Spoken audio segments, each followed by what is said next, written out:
John Rule is a good friend of mine. I've probably known him about 16 to 17 years, we figured. John does a lot of research. He does a lot of Native American art as well. He is a cowboy, he is a rancher, he's a sculptor, he's a saddle maker. He makes sure that the detail's right, and he wants to tell an honest truth, just like I did in my paintings. Hi, my name's Steve Boaldin, and I'm a cowboy artist. Today we're traveling to Minco, Oklahoma to visit a good friend of mine, another artist, John Rule. You know, there's a story behind every one of my paintings. This program is about those stories and my search to find them. I travel to ranches across the country to see cowboys in action and to gather authentic material for my paintings. Along the way, I have the rare privilege of meeting ranchers and their families who pass along their passions in the cowboy way of life. So join me as I capture these real cowboys, their horses, and their cattle on canvas. Welcome to Art of a Cowboy.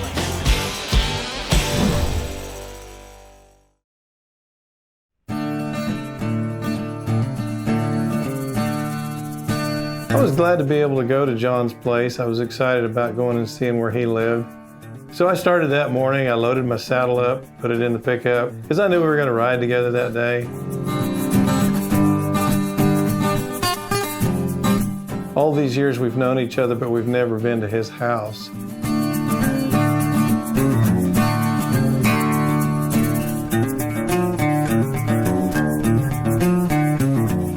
So we drove right through Minco, Oklahoma, and went on south to where John's ranch was. So we turned in, and John met us at the studio.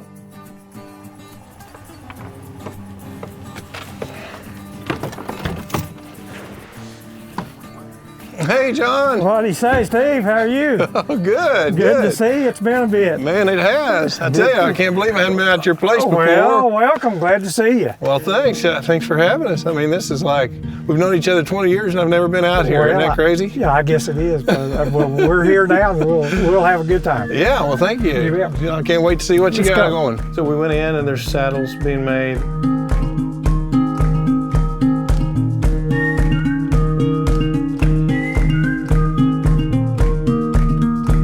He had sculptures everywhere.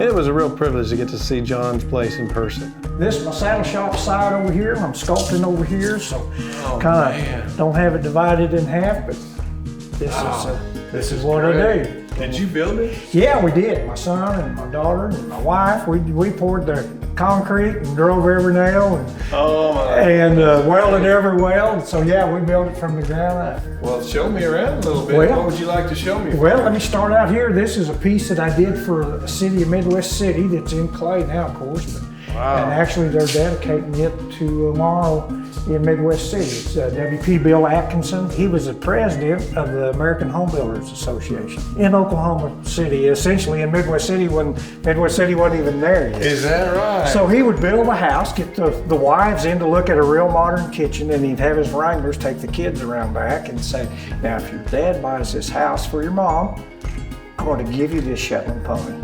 Is that right? That's right. I didn't know that story. Yeah, I didn't either till we started. So in the 40s and the 50s, he built 320 houses and gave away 280 Shetlands.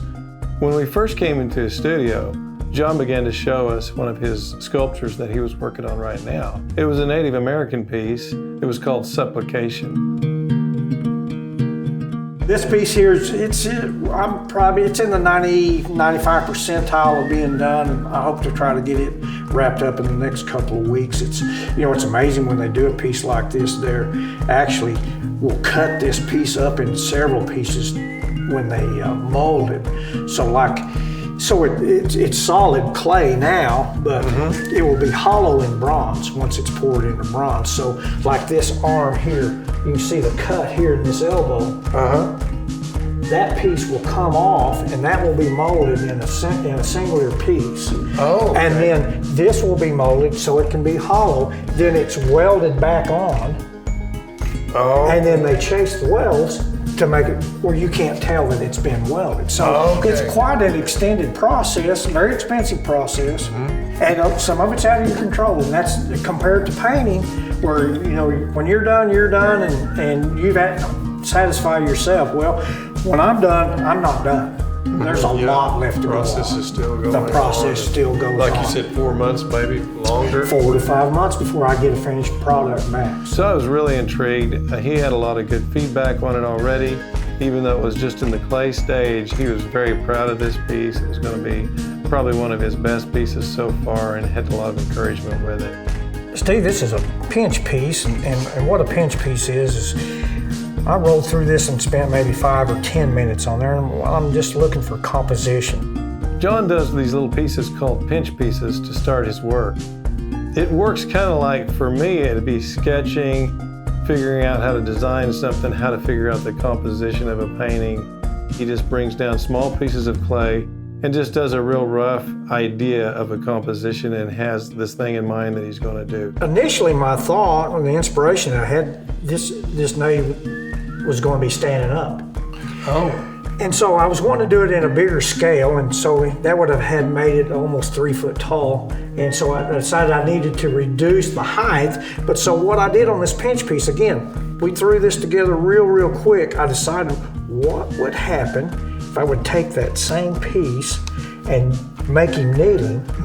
And thus the name supplication came to mind. Supplication, I looked it up in the dictionary, and it means to throw oneself on its knees in a humble prayer. And so, of course, that nailed the title as far as I was concerned. So anyway, it went from standing up to kneeling down, and then the buffalo skulls stacked up. It was kind of an accident. Wow, that's great. So this is a piece, an example of what I'm talking about when John does a pinch piece to start a sculptor. This is what I do. This is a sketch. It's a value study. It's a compositional study before I go to do the final painting. This is an older painting I did, kind of a wildlife piece.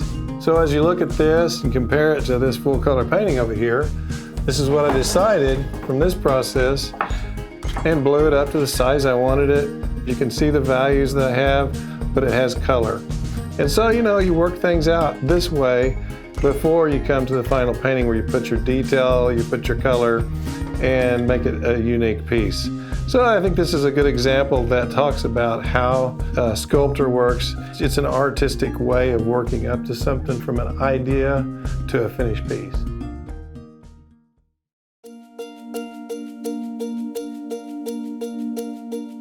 When I grew up, I used to break a lot of horses. On the farm, we had a lot of animals, cows, horses, dogs. I learned a lot more from them, I think, than they learned from me. You have to just respect how they are. They teach you a lot. In regards to painting animals, there's a sensitivity that you want to capture when you're painting animals. It's the same way with them. You've got to listen to them. They have to listen to you, and you just learn to adapt to each other. This is one thing I noticed with John and his animals, how they had that relationship. And I felt like it was really neat to watch that. He had an understanding of that. And I think ranchers and farmers have to realize that animals they have to learn to respect and listen to. So I think that's a real nice aspect about animals and ranching, and I try to relay that in my paintings and capture that respect for animals. While we're there, we got to watch him work on the training of his dog. Yeah, I use Newt when I'm hunting with my falcons, and he's sensitive to the falcons, but when it's time to flush, I send him in, and he jumps in the water and flushes the ducks. And when he enters the water, the ducks they're more apt to leave the water when they're the falcon's in the air. They know the difference between a falcon and a hawk, and they don't really want to leave the water. The dog was evidently already trained, so we got to watch him throw these ducks out there, and his dog would wait until he gave the command to go retrieve it. Whoa. Back. And then when the dog would come back, you could just tell that he had a common respect for John. He would look him in the eye. Sit, big boy. Back.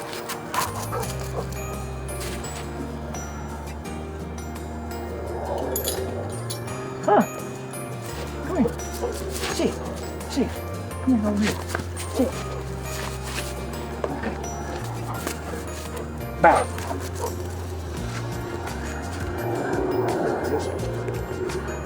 Here. Here. Here.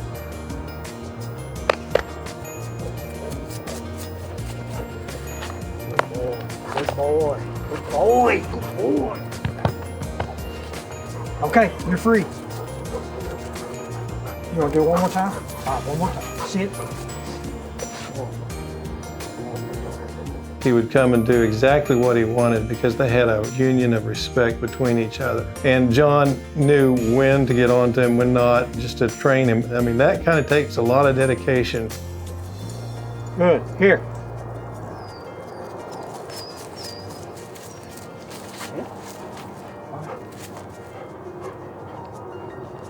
Back.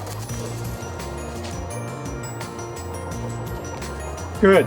Here. Good boy. Sit down. Sit. Good boy. It's a good boy. It's a good boy. Okay. That's it. And that respect I saw between John and his animals is what I try to capture as an artist when I paint animals on canvas.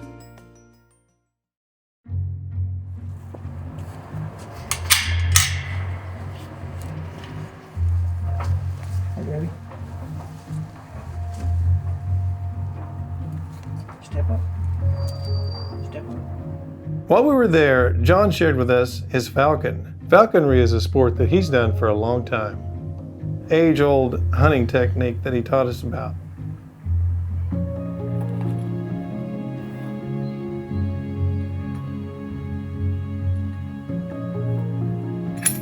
You could tell there was a lot of respect between John and his falcon. Got to see that in action just like you did with his dog. So I just thought it was very interesting. I thought the falcon was beautiful.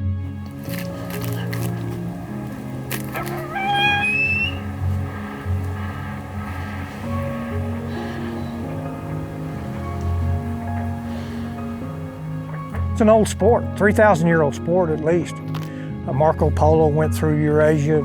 Genghis Khan, he had 3,000 falconers. And they caught game, everything from a little sparrow to a duck to an egret. They would even fly a cast of eagles and catch lions, tigers, keep them at bay till the horse riders could get there. They would hunt red deer, stag deer. All they had were clubs, rocks, bows, and arrows, no gunpowder yet. So the falconers supplied food for the troops. So it's an amazing sport. You know, it was a way of life then, and then it's become a sport. While we were there, John let me hold the falcon too. I had to put on a big glove, and he stood the falcon on my arm. So this, you said 6 months old? John? Yeah, she's about 6 months old. She's a first-year bird. She might be 7 months old, somewhere right in there, and she's just a baby. She's full size. They're full grown at about 55 days, 60 days. Is that right? Their feathers haven't gotten completely hard. We call it in the blood. And now next year when she molts, she'll grow in and she'll be in a gray tone. All of her feathers will be harder and shorter. Okay. She'll be able to fly faster. That's God's protection for them, letting those feathers be soft. Yep, Yeah. yep, absolutely. Until they learn how to fly and control things, Right. it sounds Right. like. Well, this is a really neat aspect that you've shared with us and that you have. It's interesting that you've done this for so long, your whole life. Yeah, it's fun. It kind of gets left in the background, but I just remembered that when I came out here, I thought, John. I'm glad you did. I love talking about falconry. Yeah. I'm glad you still do it. Yeah, me too. Yeah. Well, thank you. I guess I'll give her back to you. Okay. What we'll do is I'll just put my hand behind her and she'll just step back. Okay. Maybe. There she goes. I'll let you Perfect. Unwrap. Perfect. All right.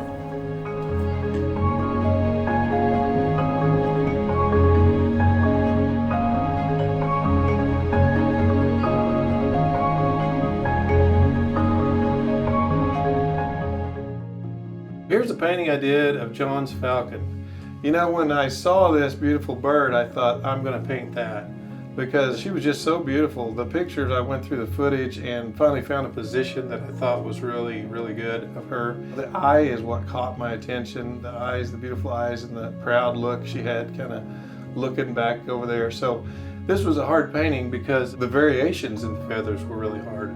So it's kind of an illusion, you know, when you paint a painting, you have to create illusions. I think it's one of those things that as an artist, you have to know where to put the detail and where not to keep it from distracting you. So here's the focus of this painting, the eyes and the proud head of her. So I kept the background very simple, so it brings the focus out on this beautiful falcon. Sometimes I occasionally like to do wildlife instead of cowboys, and this one was a perfect time for that.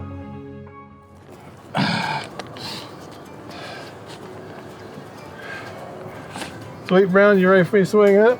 Let's give it a shot. I think you can make it on this one. That might be able to do on this one. We'll see. Nope, can't do it. John, I can't jump that high anymore. How do you get a running start? You on a trampoline? And just like every other cowboy, John and I just decided to saddle up and take a little ride. You know, they say never hire a man that wears gloves. When you need him, he's either taking them off or putting them on. We always enjoy doing that, and it was a good camaraderie time for artists, cowboys, and the feeling that you get when you're together.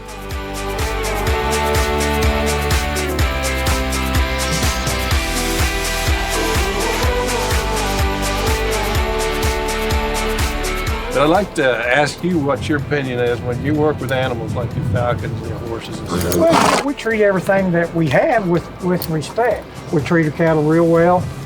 You know, every day we're checking heifers or whatever. We try to be quiet, respectful, and that's just how we handle our cattle. With the falcons, nothing that doesn't happen in the wild, thousands, tens of thousands of times every day. It's just we have some control over it. Sometimes we have no control over it. But we're respectful of that animal. There's some that we catch with our falcons that we can turn loose. Yeah, that's true. Yeah. And I just appreciate you letting us come to your place and in your world here and show us all the things that you do. Well, because you are a John of many trades here. You know, Chuck Schroeder told me that he said you're kind of like a Renaissance guy. He said, you know, they school themselves in different arts. And I told him, I said, I thought it's just I couldn't concentrate on one thing at a time. So John brought us out an old tree of an old saddle and set it on one of the horses and showed how it could hurt the horse. And that's why his specialty is making saddles that fit horses. Okay, Steve, this is an old tree here that's probably way too narrow for this horse, and as you can see, it's way too narrow.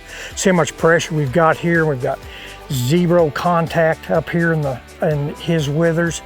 How it leaves his back here and loin. So what we've got here, if we build a saddle on this tree for this horse, we have a huge amount of pressure here, a huge amount of pressure here, nothing here, and this saddle is going to soar this horse's back up really, really fast. As horses have progressed, trees have progressed and changed.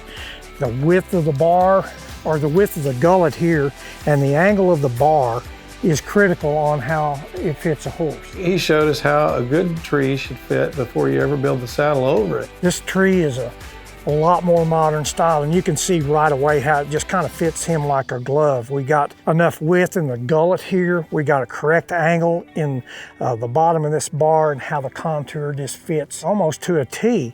And that's what we look for. We look for solid contact. We look for no bridging. There'll be a stirrup leather underneath here, and there's a slot cut underneath here to accommodate that stirrup leather. But we want a smooth, solid fit, no high pressure point. So you could build a saddle on this tree and accommodate most of what he would have in a remuda or a herd of his horses. So I thought it was very interesting what he taught us there in just a few minutes about the basic root of a saddle and where it starts.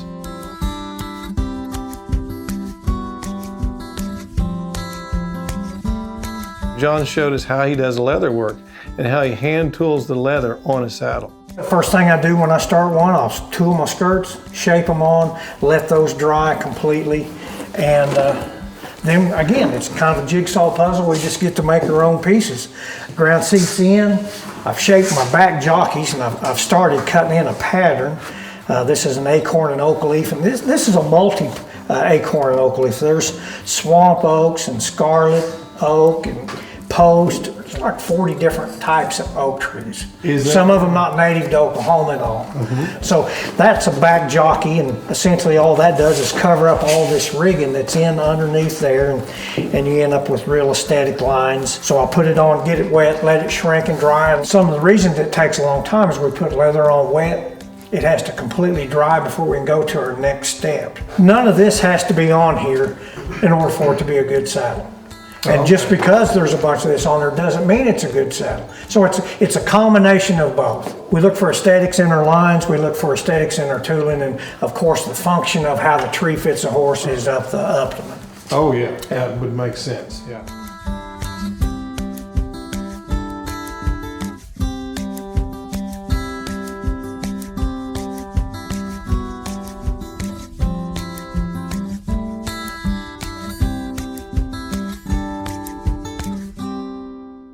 About 4 years ago, John was commissioned to make a saddle for Bob Funk, the owner of Express Personnel here in Oklahoma. We got a chance to go see John's saddle that he made for Bob, and it was the most beautiful saddle I'd ever seen. Well, I'm really excited about this saddle because John really took a long time to get it done. I believe it was 4 years. He has about 320 roses on the saddle and about 280 sapphire conchos on it, and did a fabulous job. And I was going to ride this in parades ahead of the Clydesdale horses, but so far we haven't had the nerve to take it out of the case to ride it, put it on a horse. But I'm really proud of this saddle. It's one of a kind and maybe one of the decade. As you look close at this saddle, it was beautiful. It had silver and gold and a handmade horn. It was just beautiful. You would not believe it. You can see right in the very front of the horn, there's a little blank space right there. And when I was thinking about this saddle, and this particular bull had that world champion ribeye that we were talking about, and it's not just a saddle, it's a piece of art. The bull on the back to me was standing guardian over the past, over the things that Bob had built up. That blank space to me, that was the future. That's the unknown of what is coming next. Probably didn't know that symbolism was going to be as strong as what it ended up being. So, Yeah, that's great, John. The X's all over the saddle, representing the ranch, of course, and we're so proud of the fact that he loves our ranch as well as he loves his saddle making and his other art that he's doing.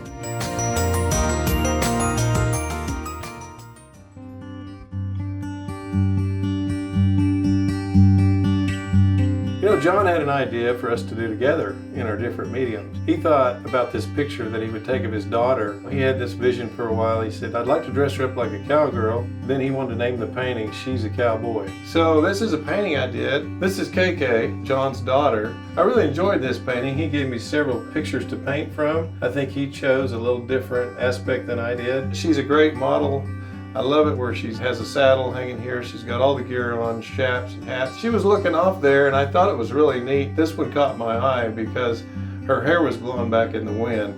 And I think it created some action to the piece. To me, it just seems like she's proud to be a cowgirl. I just felt like there's a sense of pride and a sense of joy of being what she is. And so I just kind of wanted to portray that in this painting. There's a lot of great cowgirls out there, and we always paint a lot of cowboys, but I think for this aspect, it's neat to paint a cowgirl, and I think John had a great idea. And so I enjoyed painting this painting. It really has a free spirit about it. So I think that's what I would like to name this, you know, a free spirit.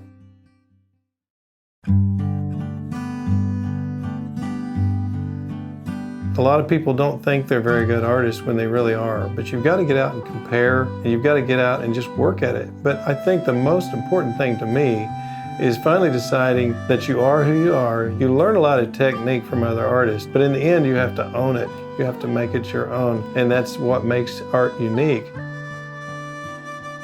it's not easy. Better be thick-skinned. For everything you like, there's some people that don't like it. And you pour your heart and your soul into something, and if it doesn't go over well, then you take it to heart. You took it to heart when you built it, when you conceived it. Maybe not received as good as you want. I'm getting better at that. I go to a show, if I don't sell anything, I don't take that to heart. That drives me to take it to the next level. When you get knocked down, it's harder to get up when you're younger. But I think as you get older and you're working harder at it, your skin gets thicker. You really have to in order to keep going, because you don't want to give up. You just need to stay right in there. Just get back up. My dad always said, keep your chin up and keep going. The one thing that does bother me is not getting in a show. When you submit 4 or 5 pieces and you get a rejection letter because they didn't feel like it was even good enough to be in the show, that's the one I take to heart. That's the one that makes me get up at 3 o'clock in the morning, and I've got 0 quit in me. So I think that you just have to go and persevere. When you reach a point where you just can't make that painting the way you want it to. Then you take it off and put another one on and start over. And then you come back to that. That's kind of what happened in the signature piece of this show. It was one of those that I knew I needed to paint, but I did not think I had the ability to paint it. That painting probably took me over a year because I just was not happy with it. That creates confidence when you can finish a piece of work and you feel good about it.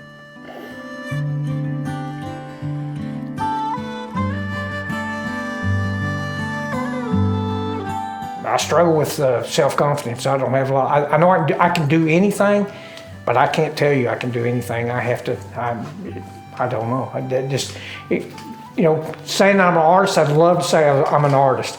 It gets caught up right here. It doesn't come out. Maybe one of these days it will.